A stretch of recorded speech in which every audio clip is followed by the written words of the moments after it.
Fellowship family! I say this a lot, but rock has changed, and I haven't really given my argument yet in a video, so today is the day I state my case. So, to start it all off, what does rock stand for? Well, rock itself is anti-establishment. At its core, if rock were like an onion and you peel all the onions back to its core little base, rock is anti-establishment.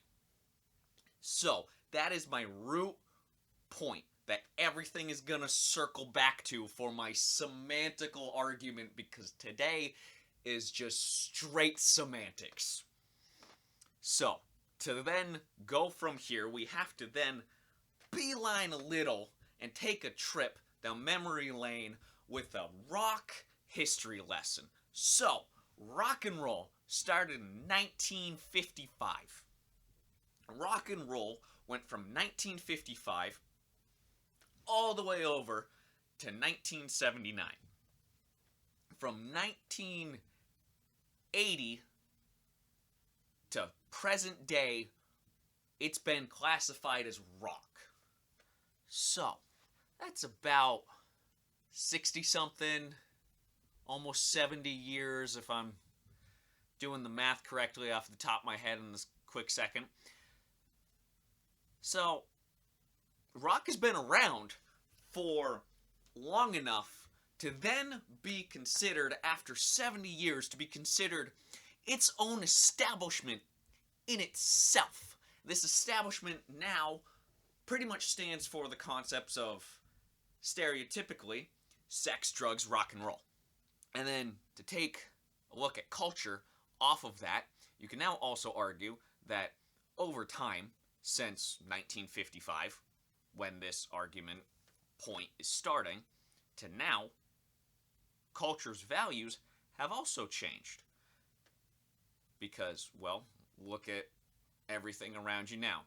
You got stuff like Tinder being popular, you got hookups being normalized. I think the internet has referred to some relationships as situationships. It's devaluing marriage, glorifying single-parent homes, all these things. It's idolizing temptation and lack of responsibility over extreme ownership and taking responsibility for things.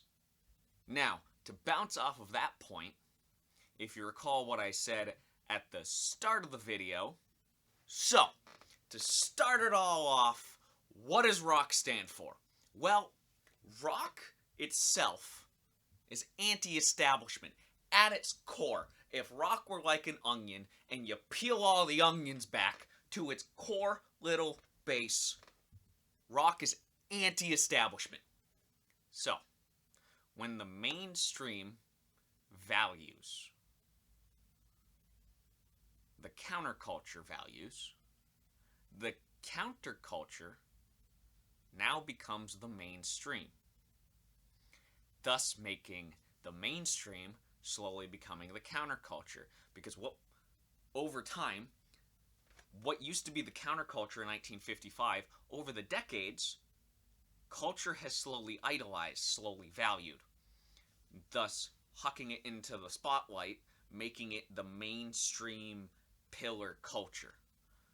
And then taking the old mainstream pillar culture and hucking it out of the light and making that in the shadows now the counterculture.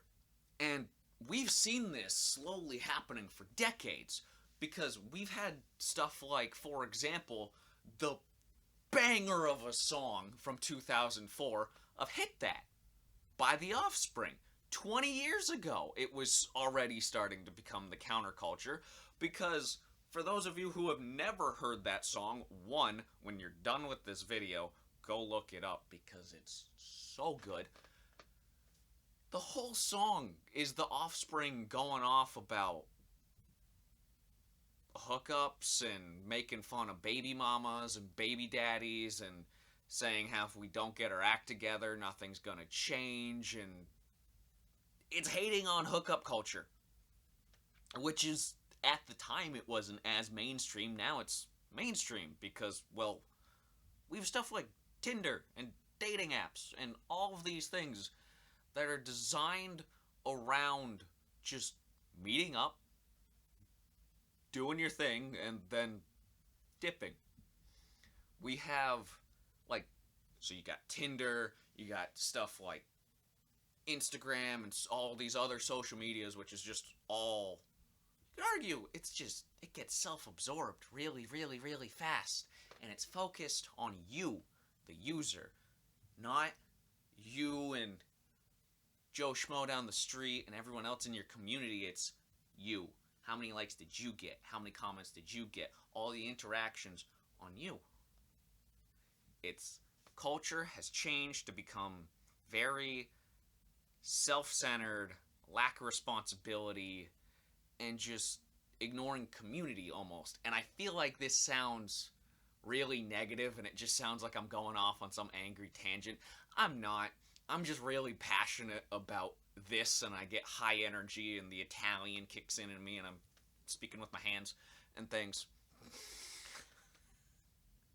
So, from my very, very semantical argument, all of this, pretty much what I'm trying to say, is that in 2023, rock and roll is everything original rock and roll was against, because what original rock and roll was for when it was anti-establishment at the time is now the mainstream establishment.